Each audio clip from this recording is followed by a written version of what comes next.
Müharibə vaxtı onun 1 yaşı tamam oldu və həmin gün Hadrutun işğaldan azad olunması gününə təsadüf etdi və bu mənim üçün 2 qat bayram oldu.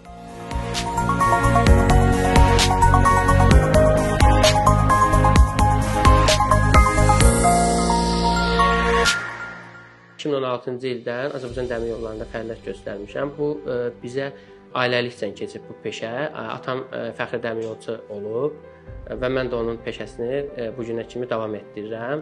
Kiçik yaşlarımda həmişə atamın yanında gələrdim bura, qatarlara baxardım, seyr edərdim. İşim burada vağzallarda nümayiş olunan vol monitorlardır, qatarlarda səsləndirmə sistemidir, qatarın hərəkət qrafikidir, bu kimi işləri görürəm. Səfərbərliklə müharibəyə yollandım. Füzuli, Cəbrayıl, Xocavənd, Hadrut uğrunda gedən döyüşlərdə iştirak etdim. Mən müharibədə olduğum ərəfədə övladım 9 aylıq idi və müharibə vaxtı onun 1 yaşı tamam oldu və həmin gün Hadrutun işğaldan azad olunması gününə təsadüf etdi və bu mənim üçün 2 qat bayram oldu.